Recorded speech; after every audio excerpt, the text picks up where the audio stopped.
Hey, I'm JD Frost. This is the Daily Ledger podcast. Thank you so much for tuning in. I've got a very, very special guest on here today. His name is Ray Higdon. And this is going to be an interesting video or podcast because I have been following Ray for, I'd say a little over a couple of years now.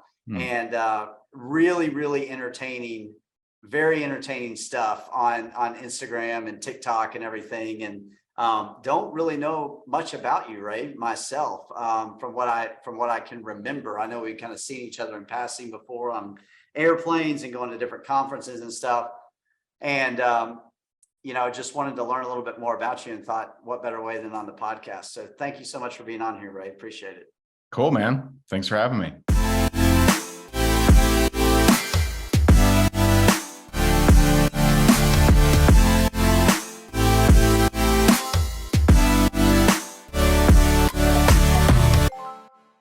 One of my favorite questions to ask is to walk us through your journey in about 75 seconds or less.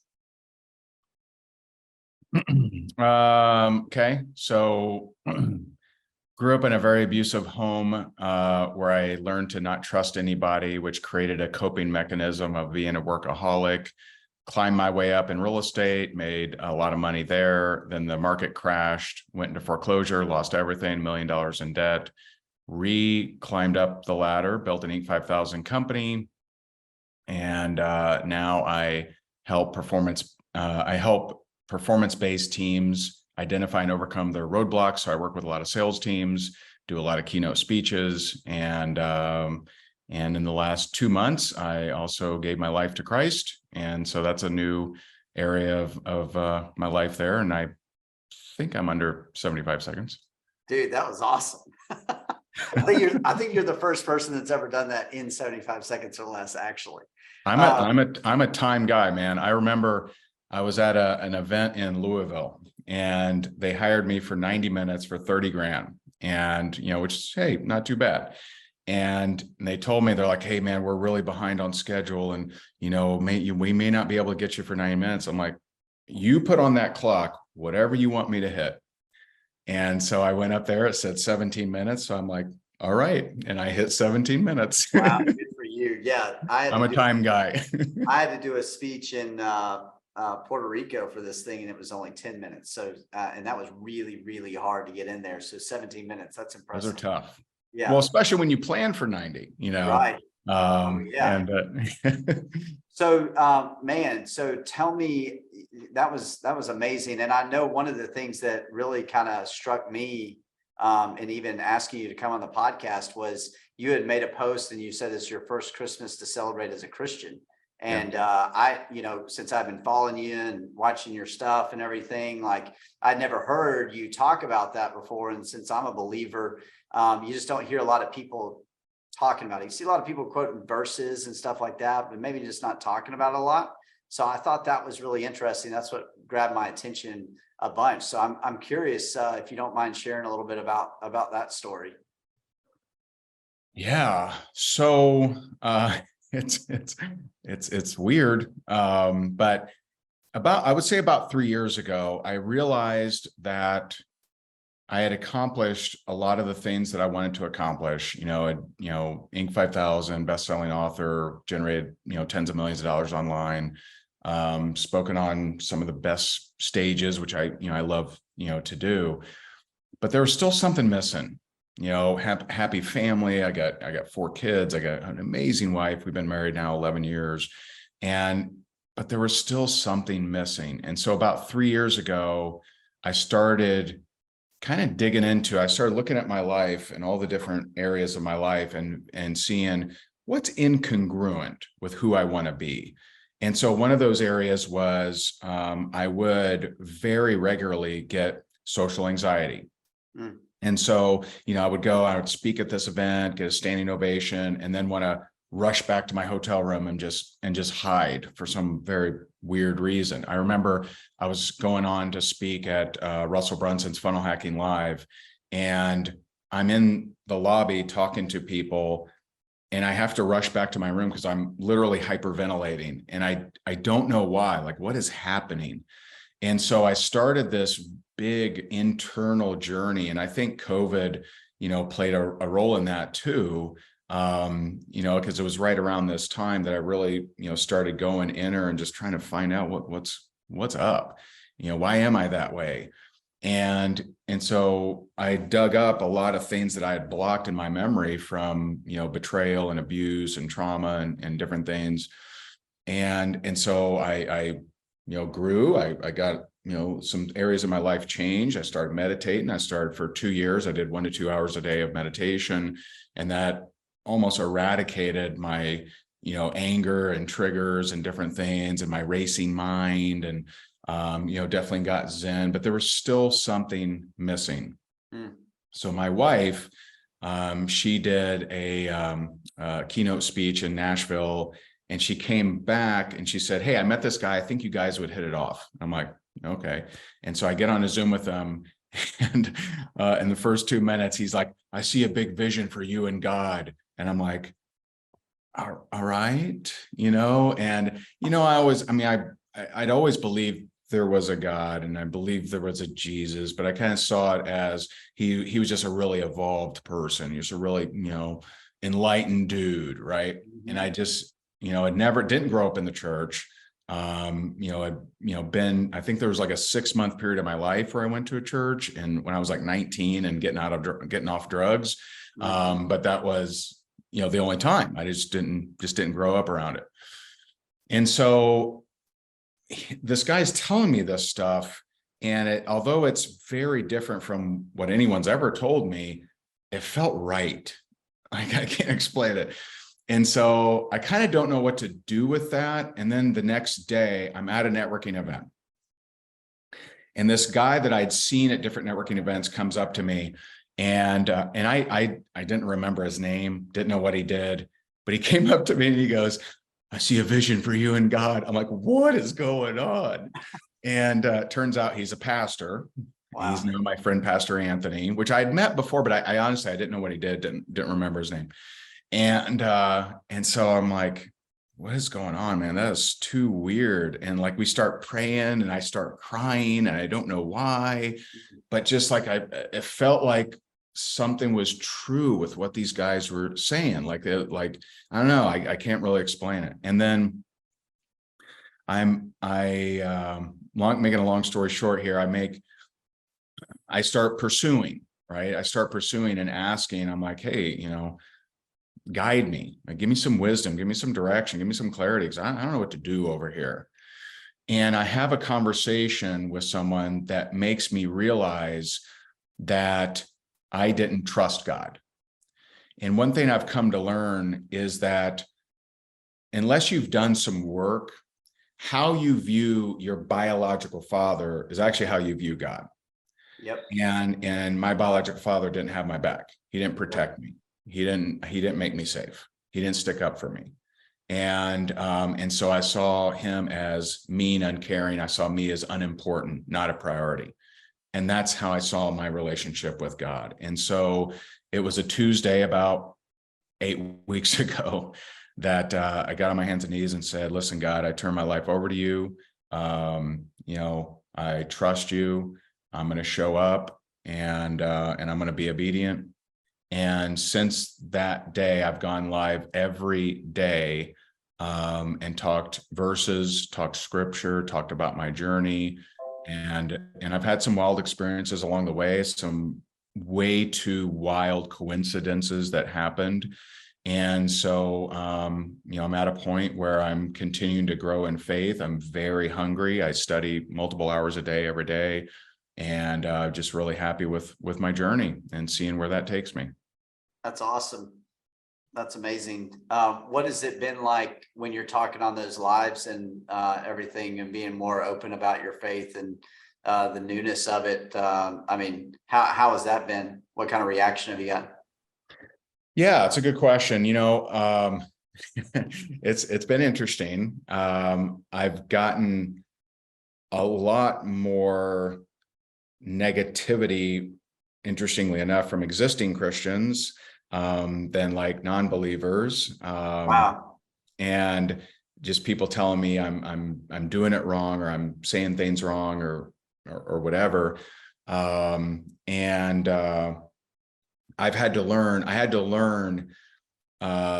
several, like there's, three, keystone prayers that I had to learn, because I started reacting to this negativity, this judgment, and I had to learn. Now, for example, probably the one that applies the most is Ephesians 4:29.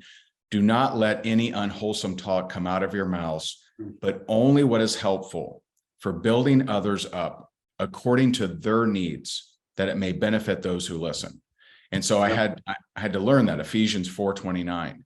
And because at first, I'm like duking it out with them and stuff. And that's obviously not how I want to be. I want to be a beacon. I want to be an example. I want people to see, hey, what's this guy up to? He seems to, be, energetic and helping and doing that.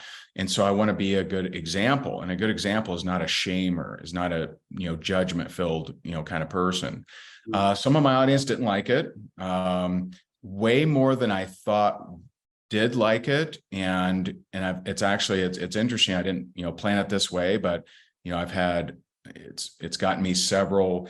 I've had a couple different, faith-based companies hire me to speak at their events. Some of those are coming up, and it's led me. It's been more positive than negative for sure, but it's all of it is my growth. I've had to grow, and I remember the first day I went live and shared, it's called My Apology to God. And I just lay it out there.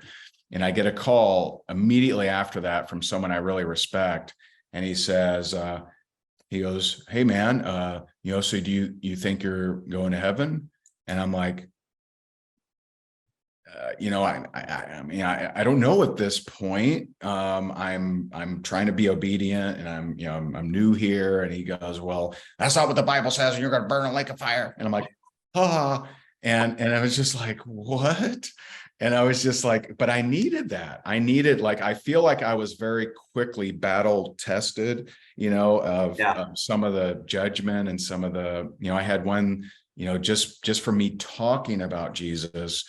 One of my, customers was, calling me anti-Semitic, and I'm just like, what are you talking about? Like, I can be pro this and not anti this, can't I? Right. And so, it's been an interesting journey. I didn't know at first if I was going to be like, am I going to be like a, in a robe on the road, or what does this look like? Or what? And I now have much better clarity, because I ask for it every single day. And the clarity is that I am to keep doing what I've been doing the last, 12 years, and bring faith to the marketplace, to my marketplace where I'm already a specialist, and mix this, scripture in, mix the word in, be the great example. Because there are, 7, mountains that have been, grossly, taken over, and are not centered in faith. And business is one of those. And, to be a beacon of bringing faith into business, because business is very, spiritual. It's very spiritual for, someone to ethically do business. And for you to have a successful business, it's constantly thinking about service. It's constantly thinking about the other person. And that's a very spiritual kind of thing. Yeah, and having empathy for them and where they are, and accepting them for who they are, and where they are in their business. I mean, you get to experience it quite a bit, I'm sure, speaking. And I love some of I loved your content, like through COVID, and like your sense of humor and comedy. A part of you. What's your Instagram handle again, just for those listening?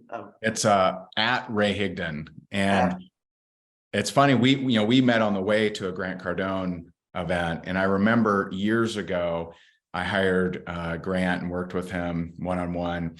And I remember him telling me, he goes, Ray, your Instagram sucks. And I'm like, all right. He goes, you're posting all your family stuff. No one cares. No one cares about your family. All right. And I'm like, okay. And so I shifted. I'm coachable. I learned. And so I started doing these goofy skits. And now every time I see Grant in like a, small group, at least, he'll be like, hey, you guys need to follow Ray, man. He's got funny reels. At first I didn't like him. And then I'm like, okay, now I look forward to them. They're funny, And so, Yeah, it's really entertaining and good stuff that you're talking about. I mean, it's like that kind of obvious, simple stuff from time to time, which I think is what everybody needs to be reminded of. But yeah. you were talking about, take me back a little bit more. You were talking about when you started going live on these things, you had 3 prayers. One of them was Ephesians 4:29. What were the other 2? Because I'm curious myself. Yeah. Of that. Yeah. So these are what I call keystones. Like these are ones I have a whole list of things that I do every morning. It's the first thing that I do. Psalm 23, armor of God, Psalm 116. And so there's things that I read every single morning. These are kind of keystones that I use as like they're, guiding me. So 2 Corinthians 1, 3, and 4. Praise be to the God and Father of our Lord Jesus Christ, the Father of compassion and the God of all comfort, who comforts us in all our troubles, so that we can comfort those in any trouble with the comfort we ourselves receive from God. And one of my mantras that I've had for years is help the person you used to be. Yeah. And to me, that really speaks to that, right? Like what is God? You said that before you became a Christian. Way before, like a year. I've been saying it for years. So a lot of people were actually surprised. They're like, oh, I thought you were a Christian, right? So, yeah. Looking now with this biblical base, that I'm still learning, right? I'm certainly not the scholar, yet, but I'm learning. I'm actively engaged. And, the more scripture I read, it's like I was being prepared. I was being prepared because a lot of my things, I didn't source from the Bible, but they're just so biblical, right? Yeah. Yeah. And then the other one, so the third, these aren't necessarily in order, is 1 Peter 3:15. But in your hearts, sanctify Christ as Lord. Always be prepared to give a defense to everyone who asks you the reason for the hope that is in you, but respond with gentleness and respect. And it was those initial, kind of attacks that, that I'm like, this is why people don't convert. This is like your judgment, your shaming, you being holier than thou, if you have a low spiritual maturity, then you can only talk about damnation or salvation. Right. And so how can we, elevate the conversation to be more inclusive? And because damnation or salvation would have never converted me. I better jump on it, or one day I'll be in a cloud, right? Like that wouldn't have converted me ever. But me, stepping in, learning more, and feeling and getting around different people, see how they, these people are like super kind and super cool. And what's interesting is, although I, never, regularly go into church or anything like that, God had placed good Christians all around me. Some of my closest friends are Christians that, never pressured me, never, judged me, never brought it up and kind of like, hey man, like a fire, buddy, right? Like never did that kind of stuff. And it's just so cool that to see the celebration from them because of that action. It's just really, really the right people. And so how do I become the right kind of people? And those 3 verses really help me. Yeah, I love that. And it's crazy that you would also have those, haters in the Christian world as well. And I think it's very interesting how you said it. Those that are weak spiritually are the ones that are going to be attacking you at first. Just like I think a lot of hate that you experience is from people that, aren't feeling the peace that you felt. Like you never, sure. I hear people talk about, at least in the business world, people that are at another level, they never hate on people that are on a lower level because they've been there before. They know what it's like. They don't have time for that kind of a thing because it's not even worth it. Like but they'll come down, they'll help you from time to time. Right. Because they've been there. Like, I mean, I got to talk with a guy in the last quarter of last year that I would have never thought that he would help me, Mm. but he, he took the time to do it, took the time out of his busy to spend some time with me. And it's crazy that even in the Christian world that you have those people that, they think they're holier than thou, whatever, but that they're really not. And those that are Yeah. accusing you of that, really are more spiritually weak, because those that are spiritually strong, hey, awesome, more Yeah. power to you. Like, go do it. Like, how can I help Yeah. you? How can I be a part of this? Because they're not feeling like, oh, well, maybe I'm not doing enough, or maybe I need to go live, or, Right. whatever. Or I've it's gotten a lot of that. I've gotten a lot yeah, of people say, hey man, seeing your boldness of like going live every day and talking about your journey, like, has really empowered me. And, and some of these, friends and people, or, they've been, faith-based for, 20 years or their whole life. And, just kind of learned not to really share much on social media, and it's kind of yeah, empowered more people. And I just think we're at a time in the world where more people are looking. They're trying to fill a hole that has not been filled by any other thing they've tried. yeah. And so it's been really cool for sure.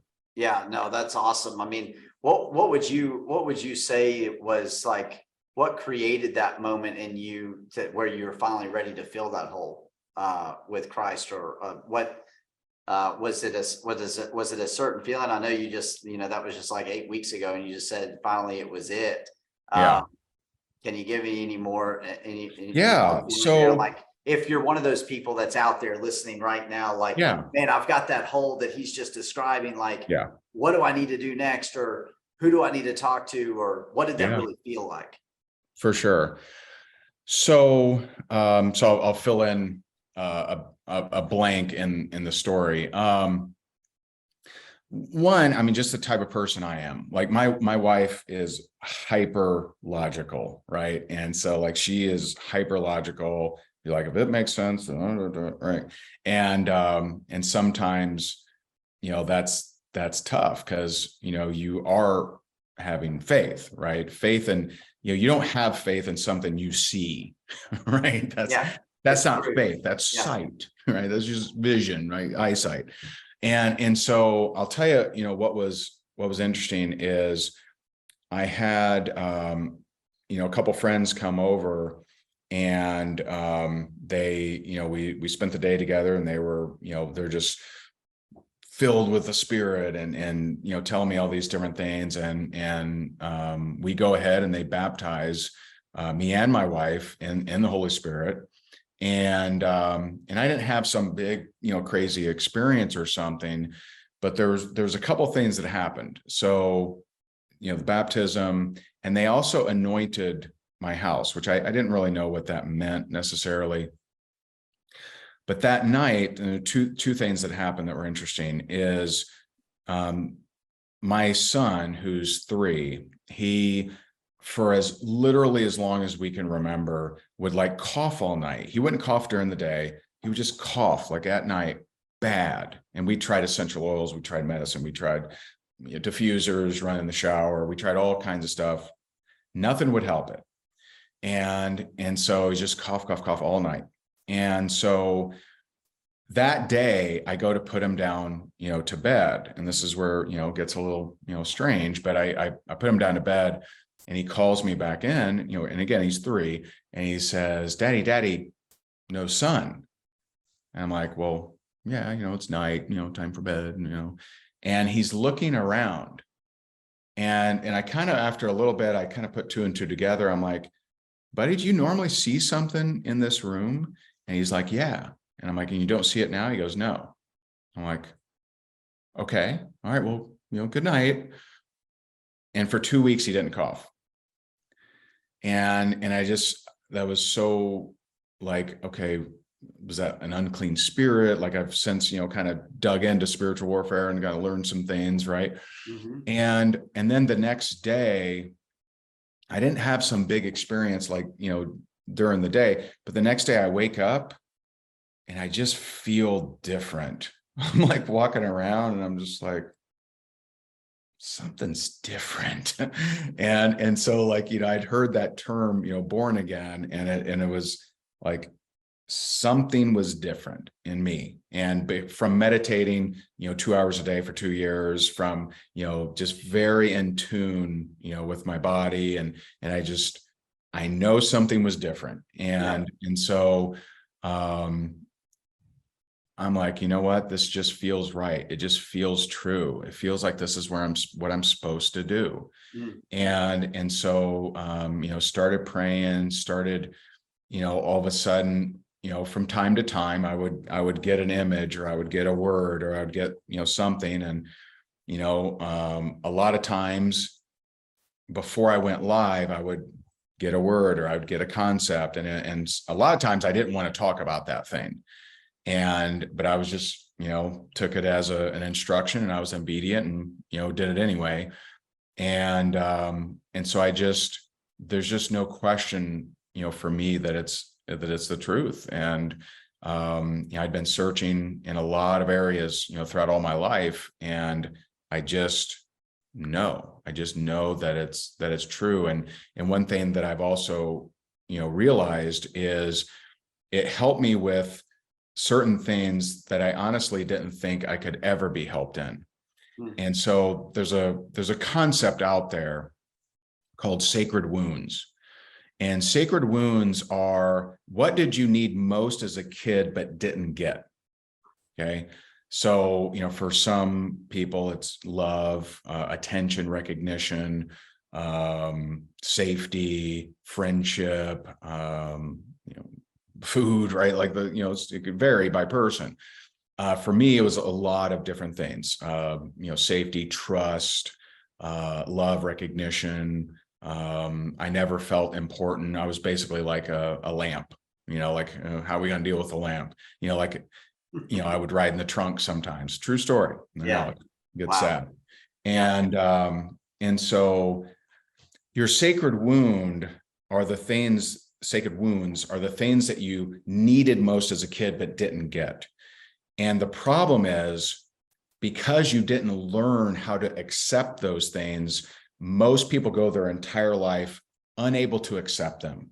Yeah. So the woman that cannot accept that her partner loves her, it doesn't have anything to do with the partner. There is nothing that partner could do to make them feel actually loved, no matter what they do. They could step in front of a train, doesn't matter, because they just didn't learn how to do that.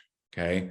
And so for me, friendship, recognition, praise, importance, all those different things, I literally never felt my whole life. No matter what I would do, no matter what I would win, or no matter what I would, married 11 years, still, wasn't sure if I could trust her. There's a little part, didn't trust her. When I accepted Jesus, when I gave my life to God, when I got down and turned my life over to God, all of a sudden, I can actually recognize those things. All of a sudden, I can see actual friendships as actual friendships versus wonder when they're going to betray me, even if I've known them for 15 years. Yeah.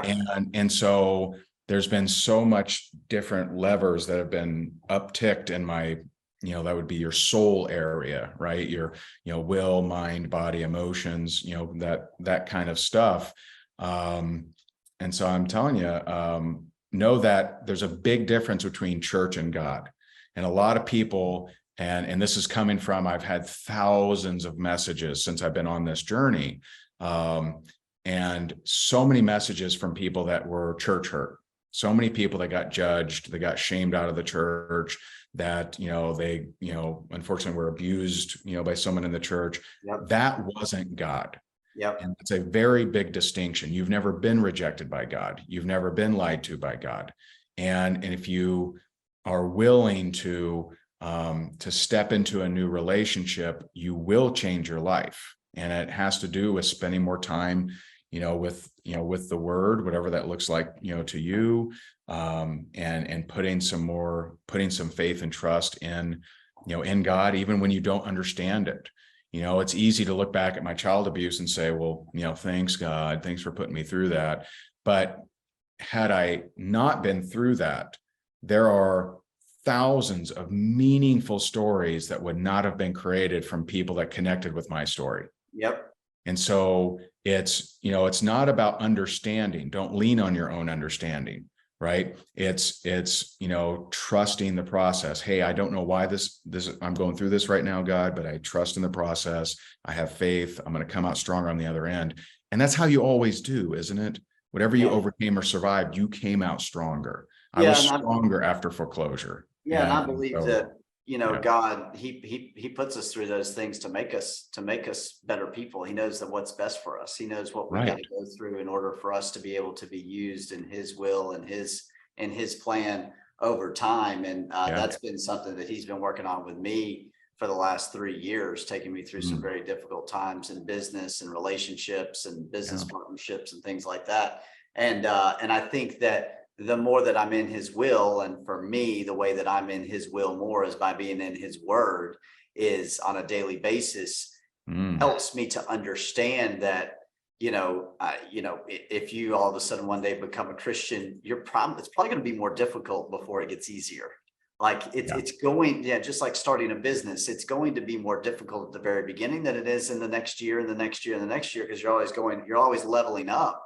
And I think that we're doing that spiritually all the time too. I love what you said about the difference between religion. I can't remember how you said it, but between church and God. Church and God. Like, I don't have to go. I was brought up in the church, and I think that my relationship with God was a church, more of a church relationship until I got sober, until I got a lot closer to God through sobriety, and that was the beginning of my true spiritual journey, when I had a personal relationship with Jesus, and that didn't start till 2019.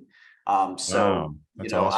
I think that what you're saying there is really, really important for anybody listening here too, that, I am just now getting, like, I've spent so much time with God alone and with accountability partners that I'm just now getting back to the point to where I want to go back into church, that I want to have a part of that community on a more regular basis. And it kind of took me getting away from it to get closer to him. I wasn't getting closer to him while I was at church. Wow.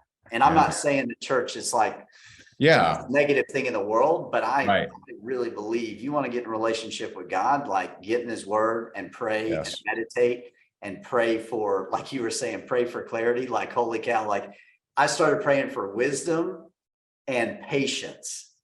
And dude, like, over the last 2 years, all I've been given is shitty experiences and nothing coming to fruition like I thought it should.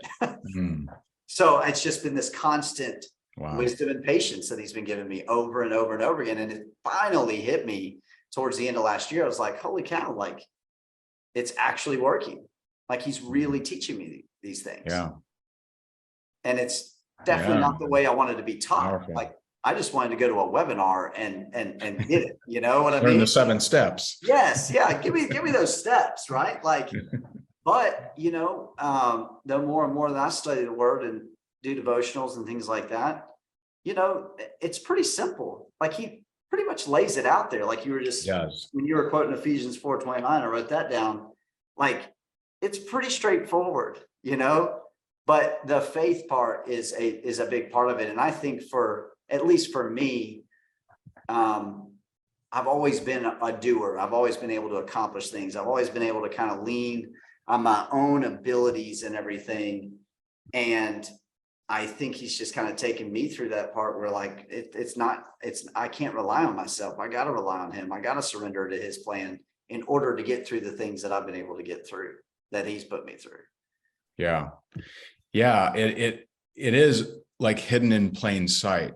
Right. So like exactly how to pray is it's laid out, right? Mark 11:24-25 says, pray as if you've already received and have no doubt you'll receive. And then the next part is, forgive those who have, wronged you and ask for your own forgiveness, right? 3 steps. Well, that's also in the Lord's Prayer. Give me my daily bread. forgive those who trespass against me as I forgive those, right. And so, that's a multi-daily, ritual for me is, Father, I connect to you through my Lord and Savior, Jesus Christ. Thank you for abundance. Thank you for wisdom. Thank you for clarity. Thank you for healing. Thank you for amazing relationships, amazing expansion, and, et cetera. And so, but you got to look, right? You got to look at that thing. And there's been so many answers to questions hidden in verses, but you just got to look. Yeah. So I love what you're doing. It's awesome.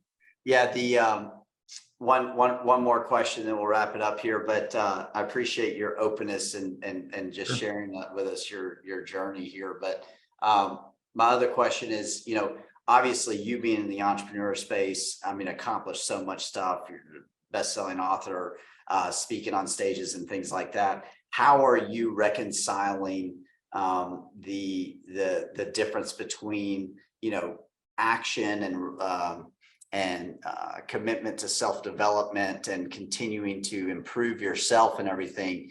But now with this new faith, how are you balancing this thing of like, man, it really isn't reliable. It isn't really reliant on all my abilities. Like, how are you reconciling those two worlds that you've been now that's really new, and then something that's kind of been a part of you for what I feel like a long time?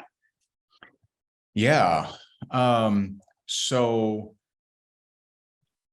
I now, it just, there's so many verses that have helped with, that,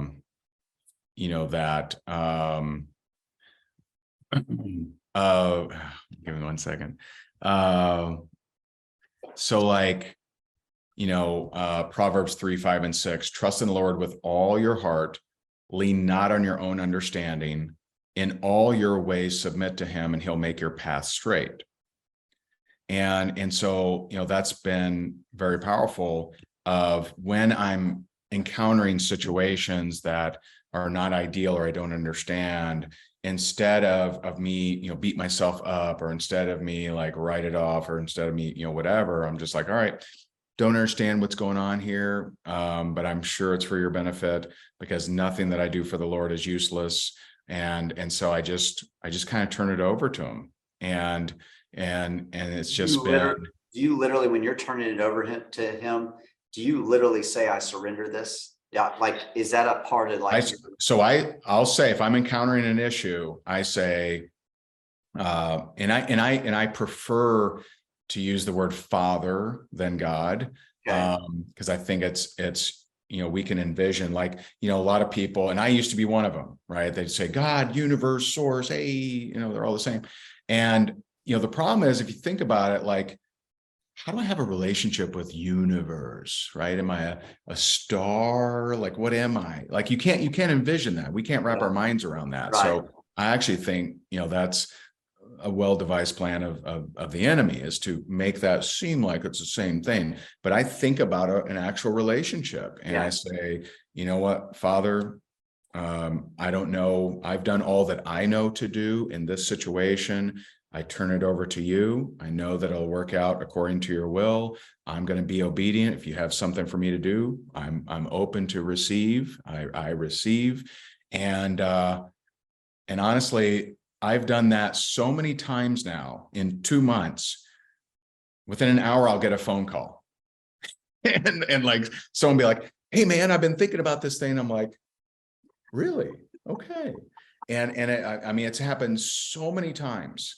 I'll give you an example. So I mentioned how my son, went 2 weeks, without coughing, and then it came back, whatever, right? He started coughing again. And so I know that it has something to do with, spiritual warfare, has something to do with something bad, right? So I go into his room and I'm like, Jesus, please remove this thing. And I'm just unsure of myself. I'm just, to winging prayers, that way, this way, and reading and stuff. And I really don't know what I'm doing. And I'd done that a few times, and it had worked a few times. But this one night, it was very frustrating. I would pray, it'd go away for 20 minutes, it'd come back. I'd pray, it'd go away for 20 minutes. And that went all night. So 2 a.m., I'm still doing this, 3 a.m., 4 a.m. And, and so I was really feeling defeated.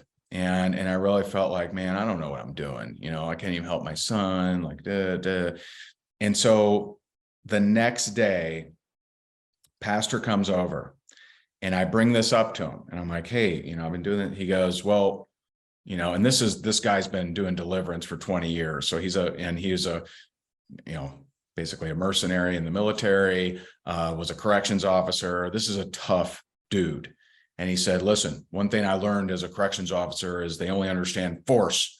And that's all these evil spirits understand too. I'm like, go on. And he told me, he's like, here's how you do it. And I'm like, okay. And so that when I was at my weakest, when I was at my full of doubt, I'm just like, am I doing this right? Like, what am I going to do? Poor kids, coughing all night. And so he gives me these instructions. And that night, Graham starts coughing and I'm like, and I go in there, a very different person, and he hasn't coughed since. And it's now been a full week. Wow. And I went there with full vigor, with the breaking of bones, the popping of eye sockets, the breaking of spines, the I'm sending a freaking message, man. Yeah. And so whatever it is hasn't been back. That's And crazy. so right at the time where I'm just like frustrated, doubtful, and whatever, it's answered. And awesome. So that's, I've now seen that a few times where I had a situation, didn't know what to do. Let me turn it over to you. And all of a sudden, phone call picks up, someone visits, and it's answered. That's awesome. Well, Ray, I appreciate you taking some time, man, and coming on here. I know that you're a busy guy, and really appreciate the openness and willingness, and so happy to be able to call you a brother in Christ. And be able to share that with you, and hopefully we can be accountability to each other in that at any point in time. I know I'm happy to do it. I know that you would as well. But absolutely, what's kind of next on your what's next on your agenda? Like, where are you speaking next, or do you have a book coming out anytime soon? What's next for you?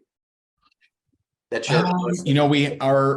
this year we're going big with our event. So it's a 5,000 person event. It's September 7th through 9th in Orlando. Awesome. And, we'll start marketing that, soon. Mixing, faith into my business trainings and helping people just to give them an infrastructure and answers and help them,